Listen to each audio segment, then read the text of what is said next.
വീട്ടിൽ പട്ടിയുണ്ട് സൂക്ഷിക്കുക എന്ന ബോർഡ് കണ്ടാൽ പിന്നെ ആരും ആ വീടിനകത്തേക്ക് കടക്കാൻ നോക്കാറില്ല. ഒന്ന് ഭയപ്പെടും. അഥവാ ഒന്ന് കയറിയാലോ പിന്നെ ഷഡ്ജം വരെ കീറിയാവും കിട്ടുക അല്ലേ? ചിലപ്പോൾ രക്ഷപ്പെടാനും സാധ്യതയുണ്ട്.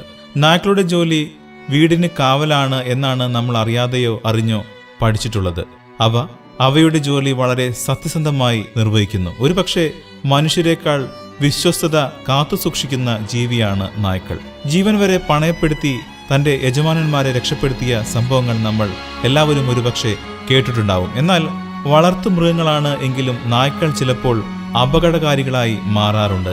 ചില സാഹചര്യങ്ങളിൽ ഓരോ നായയും ഉടമസ്ഥർ ഉൾപ്പെടെയുള്ള ആരെയും ആക്രമിക്കാൻ സാധ്യതയുണ്ട്. എന്നാൽ ചില നായ്ക്കളുടെ ഇനങ്ങളുണ്ട്, അവ മറ്റുള്ളവയേക്കാൾ കൂടുതൽ അപകടകാരികളാണ്. എല്ലാവർക്കും സ്റ്റോറി ബുക്കിന്റെ പുതിയൊരു എപ്പിസോഡിലേക്ക് സ്വാഗതം. ഇന്നത്തെ വീഡിയോ ലോകത്തിലെ ഏറ്റവും അപകടകാരികളായ 10 നായ്ക്കളെക്കുറിച്ചാണ്.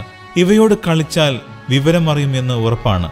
വിഷയത്തിലേക്ക് കടക്കുന്നതിന് മുമ്പ് ഈ ചാനൽ നിങ്ങൾ ആദ്യമായാണ് കാണുന്നത് എങ്കിൽ സബ്സ്ക്രൈബ് ചെയ്ത് ബെൽ ബട്ടൺ ക്ലിക്ക് ചെയ്യൂ.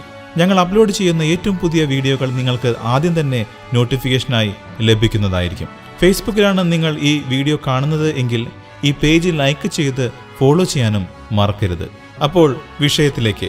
ഈ പട്ടികയിൽ 10ാം സ്ഥാനത്ത് ചൗ ചൗ എന്ന ഇനം നായയാണ്. ഈ നായയുടെ നിഷ്കളങ്കമായ മുഖം നിങ്ങളെ കബളിപ്പിക്കാൻ സാധ്യതയുണ്ട്. എന്നാൽ ഇവയുടെ പെരുമാറ്റം അത്ര നിഷ്കളങ്കത തുളുമ്പുന്നവയല്ല.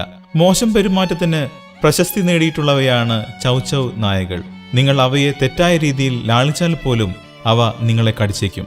അപരിചിതരോട് യാതൊരു സൗഹൃദവും ഈ നായ്ക്കൾ കാണിക്കാറില്ല. ഈ നായ്ക്കൾ തന്റെ കുടുംബത്തെ അങ്ങേയറ്റം സംരക്ഷിക്കുന്നു. മാത്രമല്ല തന്റെ അതിർത്തിക്കുള്ളിൽ മറ്റാരെയും അനുവദിക്കുകയുമില്ല. ഈ ഇനത്തിൽപ്പെട്ട നായ്ക്കൾ ഏറ്റവും ചിലവേറിയ ഇനങ്ങളിൽ ഒന്നുകൂടിയാണ്. 9ാം സ്ഥാനത്ത് പ്രസ കനാരിയോ ആണ്. ഈ നായവർഗം ആഫ്രിക്കയിൽ നിന്നാണ് ഉത്ഭവിച്ചത്. ഏകദേശം 100 മുതൽ 125 പൗണ്ട് വരെ ഭാരമുണ്ടാവും ഈ നായ്ക്കൾക്ക്. ഈ നായിൽ നിന്നുള്ള ആക്രമണം ഇരയ്ക്ക് കനത്ത നാശമുണ്ടാക്കുന്നു. നിർഭയ മനോഭാവത്തിനും അതിശയകരമായ ശക്തിക്കും ഈ നായ അറിയപ്പെടുന്നു. ഈ ഇനത്തിൽപ്പെട്ട നായ്ക്കളെ വേട്ടയാടലിനും ചരിത്രത്തിലെ യുദ്ധങ്ങൾക്കും പരിശീലിപ്പിച്ചതിനു ശേഷം ഉപയോഗിച്ചിട്ടുണ്ട്.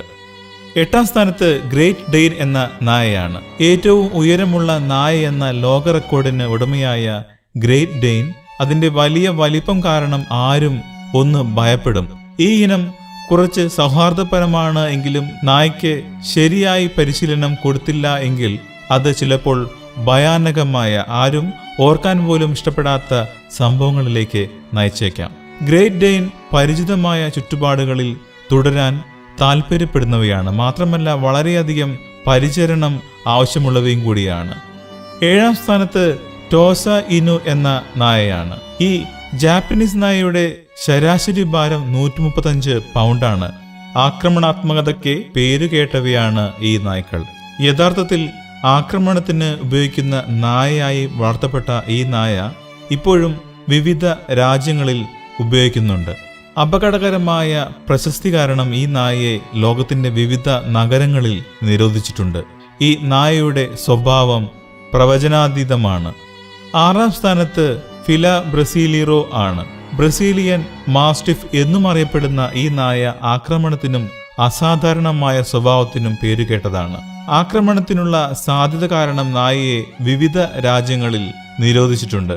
വളരെ കാലം തനിച്ചായിരിക്കുമ്പോഴോ വിരസമാകുമ്പോഴോ ഈ നായ്ക്കൾ വിനാശകാരികളാവാൻ സാധ്യത ഏറെയാണ്. ആത്മവിശ്വാസത്തോടെ ഈ നായയുടെ ചുമതല ഏറ്റെടുക്കാൻ കഴിവുള്ള ഉടമയ്ക്ക് നായയെ കൈകാര്യം ചെയ്യാൻ കഴിയും. 5ാം സ്ഥാനത്ത് വുൾഫ് ഹൈബ്രിഡ് ആണ്. ചെന്നായയുടെയും നായയുടെയും സങ്കരയിനമായതിനാൽ വുൾഫ് ഹൈബ്രിഡിന് ആളുകളെ ദ്രോഹിക്കാൻ വളരെയധികം കഴിവുണ്ട്. വളരെയധികം വന്യ സ്വഭാവ സവിശേഷതകളുള്ള വുൾഫ് നായകളെ സാധാരണയായി വളർത്തുമൃഗങ്ങളായി സൂക്ഷിക്കാനാവില്ല. നിങ്ങളുടെ വുൾഫ് ഹൈബ്രിഡ് എന്ന നായ നന്നായി പെരുമാറിയെന്ന് ഉറപ്പാക്കാൻ സ്ഥിരമായി പരിശീലനം നൽകേണ്ടത് ആവശ്യമാണ്. വുൾഫ് ഹൈബ്രിഡ് പ്രായപൂർത്തിയാകുമ്പോൾ അത് ചെന്നായയുടെ കൂടുതൽ സ്വഭാവങ്ങൾ കാണിക്കാൻ തുടങ്ങുന്നു. 4ാം സ്ഥാനത്ത് സൈബീരിയൻ ഹസ്കി എന്ന ഇനത്തിൽപ്പെട്ട നായയാണ്.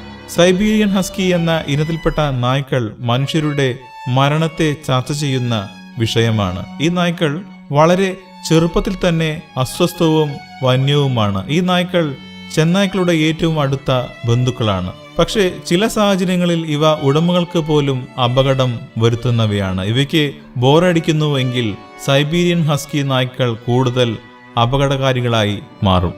3-ാം സ്ഥാനത്ത് റോട്ട് വൈലർ എന്ന ഇനത്തിൽപ്പെട്ട നായയാണ്.